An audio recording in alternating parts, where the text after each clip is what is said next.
Okay. So lesson today is in RLA reading. And we finished up with our little section on literary works, talking about fictional works on Tuesday. Now we're turning back into some vocabulary. So finding ways to help us when we don't, when we have to figure out the definition of a word through context rather than being able to look it up. So particularly when it comes to like a test, this is something that you may be testing on in your GED exam, or in other parts of the exam. So when you're having to read and you're not going to be able to look up a word, you need to understand the definition, or at least get a grasp of what that word means. So we did a simpler version of this early on, I think in the first week or two of classes when we first started. Now we're thinking about this in a little bit of a different way and adding to it. Before, when we did it, we looked for basically a definition of that word within the sentence it was used, something that they gave a really strong explanation of that word. Sometimes you might not have as strong of a indication what that word is. So that's what we're going to talk about today. So let me go ahead and get our lesson underway here. Yeah, complex words. Context.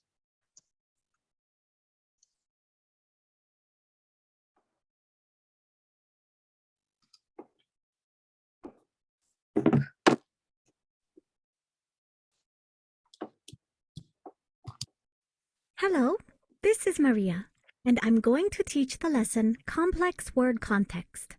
This lesson teaches about using more complex context to understand word meanings. You'll use the overall meaning of a text and the function or position of a word in a sentence. Okay. Understanding words from context can be tough. The text doesn't always give clear examples, definitions, or synonyms. So what can you learn about a word when the clues are more subtle? One time, I was reading an article about nursing. It said one of the problems in nursing was short staffing, when there aren't enough nurses on staff to do the work. I came across this sentence. Nurses contend that short staffing hurts patient care. I didn't recognize the word contend, and the article didn't talk any more about that word. So what does it mean? I realized that I could figure it out by looking at the word's position and role in the sentence. It's a verb. It links the subject, nurses, with the idea that short staffing hurts patient care. What's the link? I would expect it to be something like believe or think or say. Those are words I've seen in sentences with similar structures, so I thought contend must mean something similar. When I looked up contend, it means to state something you believe. My guess was pretty close. Using the position and function of a word is one way to understand its meaning. Are you ready to learn more? All right, let's take a look. One clue to a word's meaning is the overall meaning of a sentence, paragraph, or text. Take a look at this sentence. If staffing is inadequate, nurses have extra stress at work. If you saw this sentence in an article about short staffing in nursing, the overall meaning of the article could help you understand what inadequate means. Short staffing means there's too little staffing. The phrase, staffing is inadequate, probably means that there is too little staffing, so inadequate probably means too little. Now take a look at these sentences. Understaffing may cause nurses to find their jobs intolerable. It is one of the main reasons nurses leave hospital jobs. What does intolerable mean? Well, the sentence is about understaffing again. Put yourself in the place of a nurse. If you were a nurse and there weren't enough nurses on staff, what would you think about your job? You probably wouldn't like it. So intolerable must mean something negative. Terrible, maybe. The next sentence talks about nurses leaving hospital jobs. That idea must be linked, right? It makes me think that intolerable means impossible or something you can't handle. If you look it up, it means something you can't endure or bear. So that meaning is correct. One of the connotations of intolerable is terrible. You might not guess the whole meaning of a word exactly, but you can often get close by understanding the overall meaning of a sentence, paragraph, or text. Give it a try. Another thing to look for, right? It's, again, context is about looking at everything around that word, that phrase, that sentence, whatever it may be, to understand what's going on. So, these nurses aren't happy. So if there's a word that you don't understand, you can automatically relate to the idea that, okay, this does something to do with them not being, happy with their job or something like that. Something else. And we're going to talk about this again next week. We talked about affixes, right? Either prefixes or suffixes, things that you stick at the beginning of ends of words that modifies the meaning. In, when you see in at the beginning of a word, it's typically doing one of three things. It's either saying in, on, or not. Okay. Now that's a little bit confusing when it comes to some words. And I'll talk about one here in a second, but intolerable, right? Not tolerable, not able to tolerate that. That's, so look for those prefixes and affixes and suffixes. We'll talk about that again next week. Oddly enough, one word that we have changed over time because of confusion, inflammable, means something is on fire or it is capable of being put on fire, right? It is not flammable. We have simply started using flammable to replace that, but that prefix in is saying that it is in or on flame, right? So it's actually saying that this is potentially going to start a fire. Just like the word inflammation, right? If you have inflammation of the joints like arthritis, inflamed, right? It's hot, it's in pain. And inflammable is the correct word, but over time, because of confusion, we've just started using flammable. But again, if you see in there, you can start thinking about not just context, but how those prefixes and suffixes are used. Read the passage.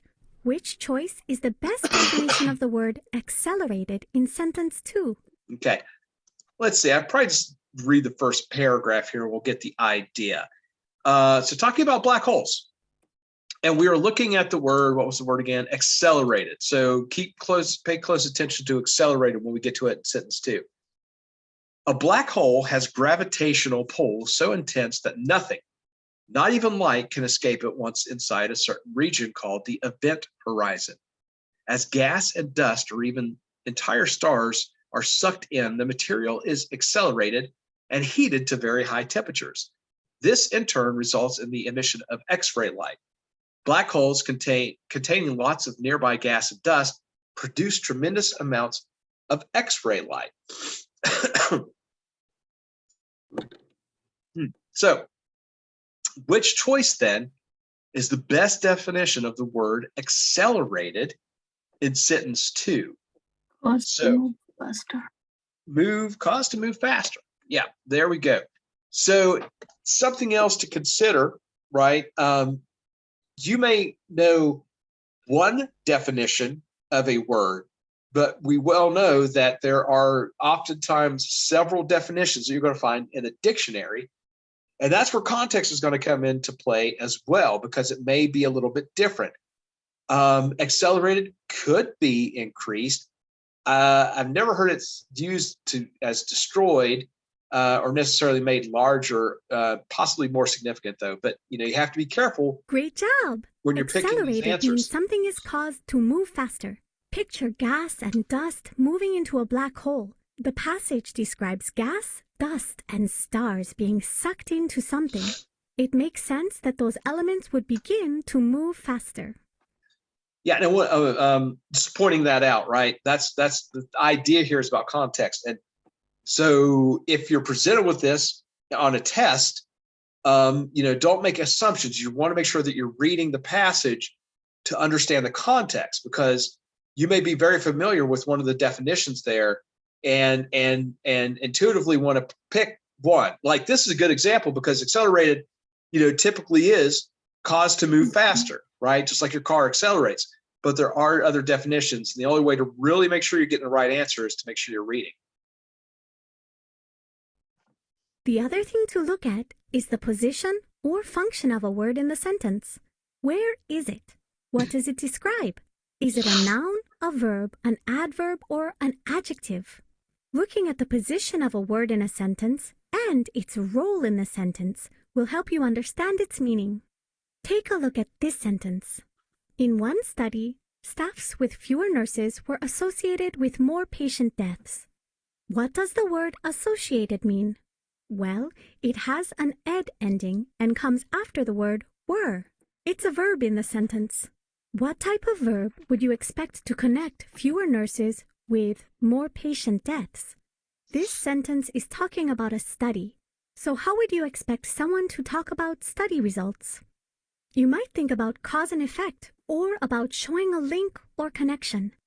Fewer nurses were linked to more patient deaths. That makes sense. Linked or connected are pretty good synonyms for associated. Take a look at this sentence. As hospitals look for strategies to save money, they should also consider patient care. What does the word strategies mean? It's a noun in a prepositional phrase, for strategies. It's something hospitals look for. Try skipping over it to understand the whole sentence. As hospitals look to save money, they should also consider patient care. It still makes sense and gives you an idea of the context. What similar word could you put in the sentence instead of strategies? Maybe ways? You might have heard that in similar sentences. As hospitals look for ways to save money. That makes sense. A strategy is a method or way of doing something. Do you think you can find the meaning of a word from its position or role in a sentence? Yeah, that's really straightforward, right? If you want to know what a word means, you want to start with what part of speech is it? Where is it located in the sentence for starters? That's going to give you some clues, whether it's the subject, whether it's a verb, whether it's an adjective, adverb, whatever it may be. And that alone is going to help you if I know it's a verb. So like I said, if it's changed tenses, right, it's probably going to be a verb. If there's a helping verb, before it, like were, are, something like that, you're looking at a verb. And that gets you a long way to understanding the definition. Read the passage. Which choice is the best definition of the word tremendous in sentence 4? All right, so just looking again here, I'll just read from 2. As gas and dust or even entire stars are sucked in, the material is accelerated and heated to very high temperatures. This in turn results in the emission of X-ray light. Black holes containing lots of nearby gas and dust produce tremendous amounts of X-ray light. So, what is tremendous? Very large, right? And just to kind of review that, this is a good example. Black holes, we know, is the subject of the sentence, right? Contain lots of nearby gas and dust. Produce, okay, we've got a verb there. It's producing something. Tremendous amounts. So this word comes right before amounts. So it sounds like we have an adjective there, right? Something to describe amounts. So tremendous, just by its tone, it's suggesting a large amount. And the fact that black holes are containing lots of nearby gas, the whole idea of the paragraph, right, is talking about a mass of gravitational pull that can suck in light. So we're talking about something that is, generally speaking, really grand, right? Just huge, large, a lot going on. So based on that, if this is an adjective explaining amounts, we can just assume at that point that it's got to be very large. Great job! In this sentence, the word tremendous is an adjective used to describe an amount of X-ray light. It makes sense that an amount of X-ray light could be very large. Okay, and I think we got one more here. Yeah, we got one more here. Very no. good work on those exercises. It said Now 2 of 3. it's time to Am I do some wrong? practice. You can show what you've learned and maybe learn even more. I have 8 questions that you can answer. Anyhow, But we know. I think. Let's go ahead then. This is moving pretty quick. Let's take about 10 minutes. You guys can work on your own there on those 8 questions. Take about 10 minutes. A little bit of reading. You're going to read a paragraph or 2 there at least to help with the context, and then we'll check answers here at about 1:50. We'll go ahead and say about 12 minutes, so 1:55.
Recording.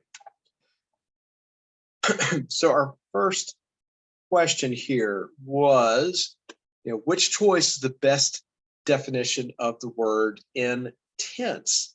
And let's look at the first sentence here. So again, a black hole has a gravitational pull so intense that nothing, not even light, can escape it once inside a certain region called the event horizon. So looking at that, we could say it's strong, right? And here's an example where you have multiple definitions. Intense can mean passionate, right? If somebody has an intense relationship or they're an intense person, that is somewhat strong. Those are related sort of definitions. But in this case, we're just looking at strong.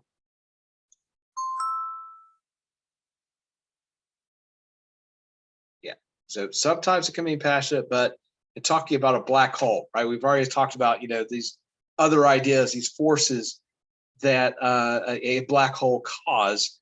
We could say that that's likely then, out of context, strong. And then the best definition for the word swirling in sentence 6. So drop down, we look at the second paragraph here. But black holes are messy eaters. Some of the material swirling into the black hole doesn't fall in, but rather is spit out at nearly the speed of light. This material is caught up in powerful magnetic fields. So swirling in this case is moving in a spiral pattern, right?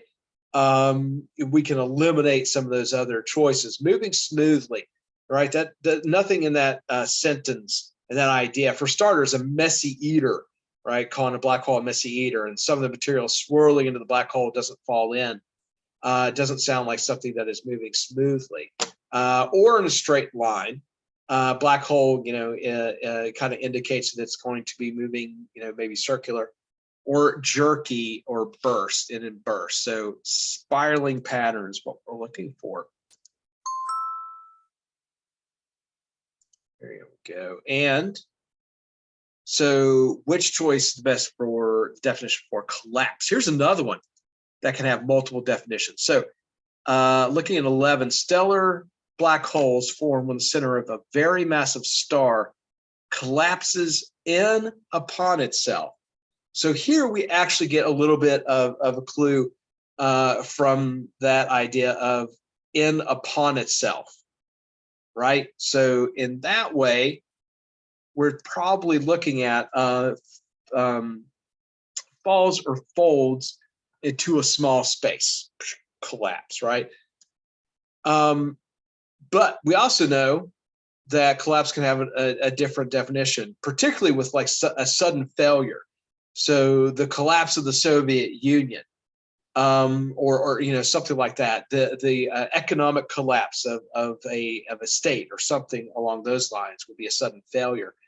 But in this case, it is falls or folds into a small space.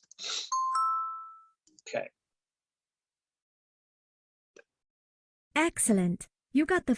All right, we'll go on here. And which choice is the best definition of the word position in sentence 2B? So we'll read a few of these sentences around the paragraph.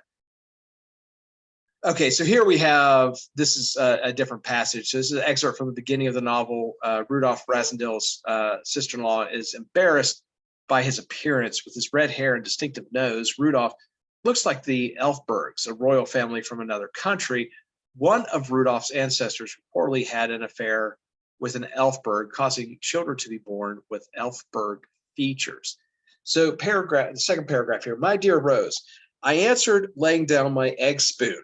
Why in the world should I do anything? My position is a comfortable one. I have an income nearly sufficient for my wants. No one's income is ever quite sufficient, you know. I enjoy an enviable social position. I am brother to Lord Burleston and brother-in-law to that charming lady, his countess. Behold, it is enough. And so looking at position in 2B, right? So my position is a comfortable one. So a person's circumstance, right? A person's circumstance in their life, their position in life, their status in life, their station in life. And another really good example of a word with multiple definitions. So, it could also be someone's point of view, right? If they say my opinion or my position on this argument, right? You'll hear that particularly with politicians. My position is this, but that's more about their opinion or attitude, their point of view. An arrangement of items, the position of the book on the shelf, different definition, or a place to put something in. So yeah, it could be any one of those. But here, position is somebody's sort of status, social status. Okay. And you'll also notice that here with context clues, with an exercise like this, again, even on your test, you might either have a nonfiction passage. So we had the black hole, which was like an informational passage, right? Or you can have fiction, right? It doesn't matter in this case, because we're talking about defining words. So it could be either something from literature or it could be something from a nonfiction piece. So which choice is the best definition of the word enviable in sentence 2C? So take another look at sentence 2C. My position is a comfortable one. I have an income nearly sufficient for my wants. No one's income is ever quite sufficient, you know. I enjoy an enviable social position. I am brother to Lord Burlesdon and brother-in-law to that charming lady, his countess. Okay, so enviable, causing other people to want something. Yes, causing other people to want something, right? Now you could hear that in the root of that word, right? Because that's envy, right? That is a form of envy. Basically, we've changed that word and added able to as a suffix. So it is, if you know what envy is, right? You could hear that whole word in there, enviable position, right? So other people want to be there, right? Other people are jealous. Other people, are want to be in his position. And which choice is best of the word behold from 2D? So again, looking at that last part there, talking about his enviable position. Behold, it is enough. And that is look, right? So behold, and again, we've encountered this before, and I mentioned, this is, we don't use that word very often in the 21st century. I don't go around saying, behold. I'm going to start using it. I'm going to start using it around my house. I drive my wife and daughter crazy. Behold, I have prepared dinner. Behold, my daughter is playing video games on the sofa. But that means look, right? Yeah, behold, whatever it is. So in this case, he's talking about his sort of his wealth and his position.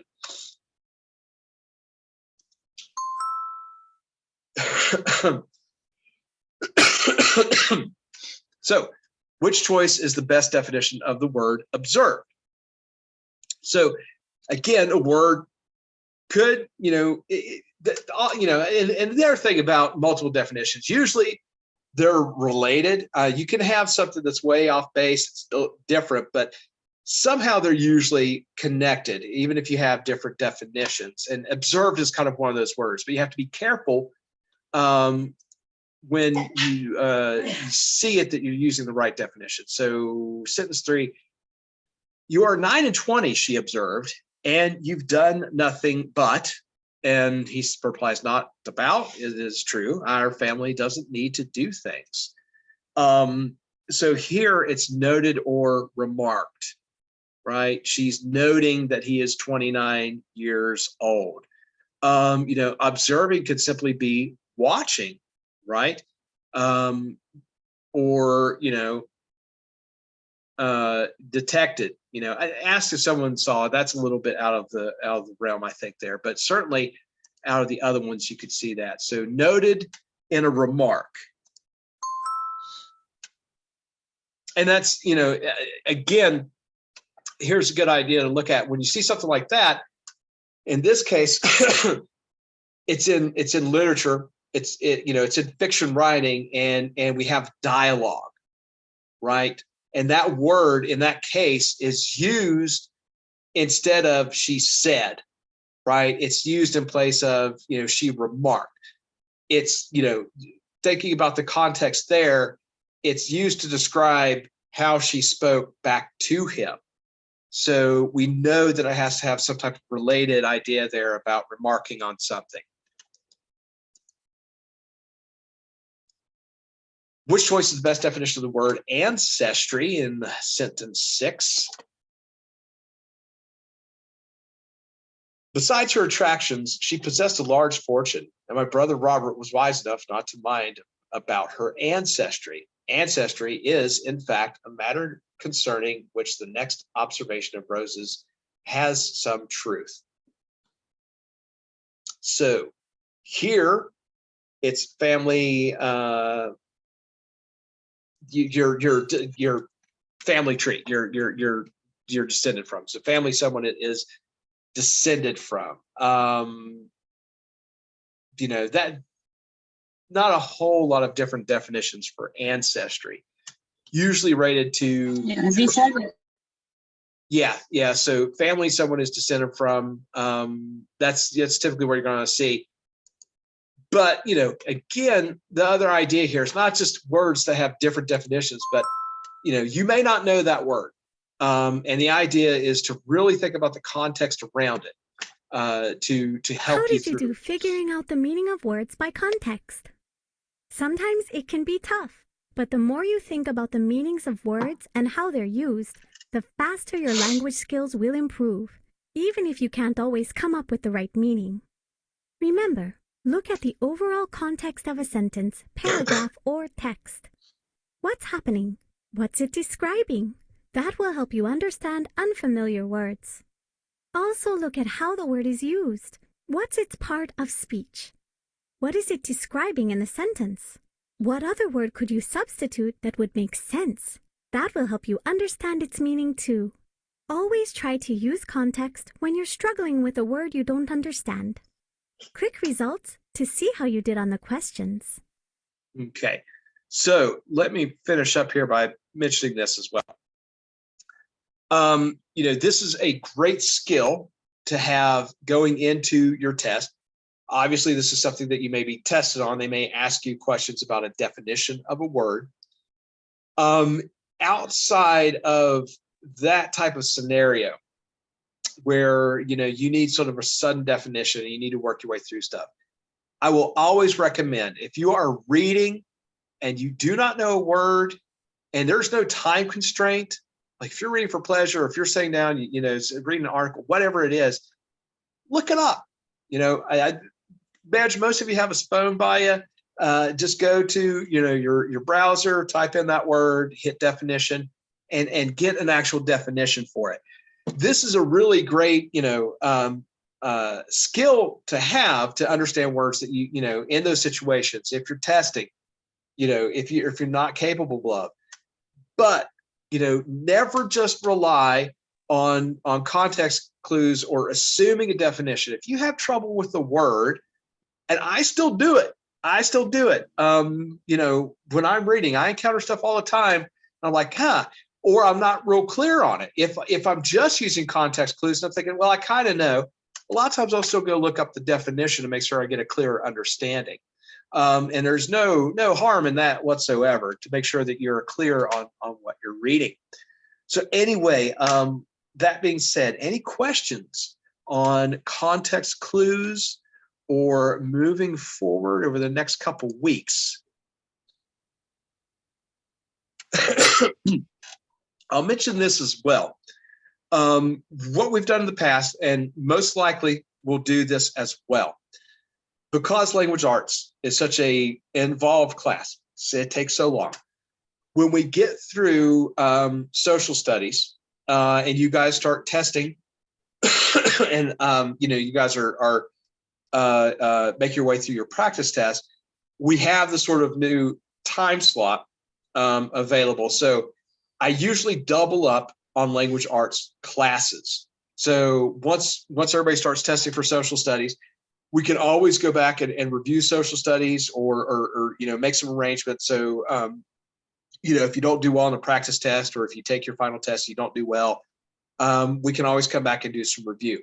But sort of on a day-to-day basis, just doubling up on the language arts classes so we can get through that as well.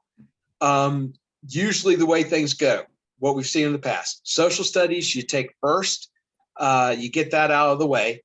Next usually is science. Rachel usually finishes that. That's usually right behind there. Language arts usually comes next, and then math is usually the last one, in that sequence. So, and it kind of helps if we can kind of double up on those lessons, so you guys aren't getting like overwhelmed where you're suddenly finished with everything all at once and you're trying to take all those practice tests. It's really nice to be able to sort of knock one out and not have to worry about that, not have to come back to social studies, and then not have to come back to science and things like that. And it, and along the way, if you take that test, you're free and clear of having to, come to class. If you pass your language arts test, no more language arts for you guys. No more social studies if you pass that. So that's the other benefit as well. Any questions outside of anything on context clues, on format going forward, or anything else?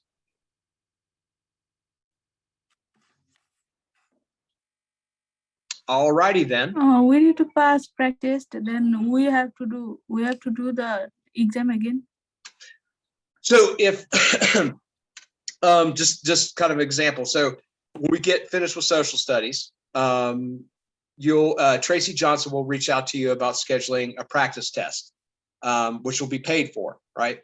And if you pass that, if you score 145 or higher, then you are free to go ahead and, we would suggest go ahead and taking the final GED test, okay? And then if you pass that, you've knocked that out, and, you could take one section at a time, right? So once you finish that, that's finished up. You don't have to worry about that, and you can move on to the next one. And so obviously, the more you do, the less time you're going to have to spend as far as classes or review or anything else. If there was a situation you didn't do well, right, and you didn't pass the test, there's going to be opportunities to do more review and things like that. We're not going to, if you don't do well, we don't cut you loose and say, okay, well, you had your chance. We're going to make sure we get you guys through the test. Okay. Okay. Thank you. Time test. These all tests are like time test.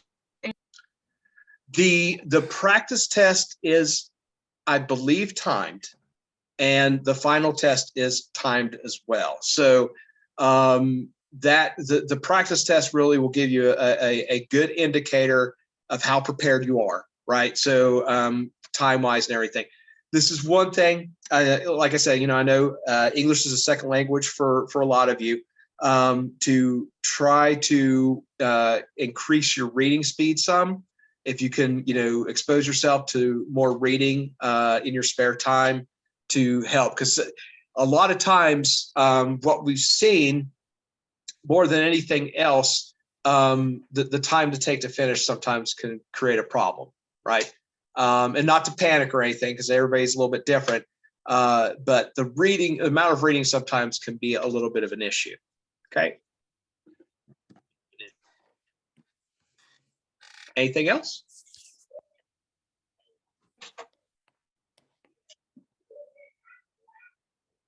Good. Okay. And always you can reach out to me if you have any other questions, and if you think of something outside of class, write it down. And the other thing is, I'm glad you guys are asking questions about these things, because some people, they haven't thought about it, and they're having the same issue. And want that same information as well. So, all questions are fair game. But if we don't have any more, we'll call it a week. So another week in the books and another week closer. And like I said, the next 2 weeks or so, we're really going to focus on getting you guys set to take that social studies practice test. Okay. All righty. In that case, you all have a good weekend, and I will see you Monday.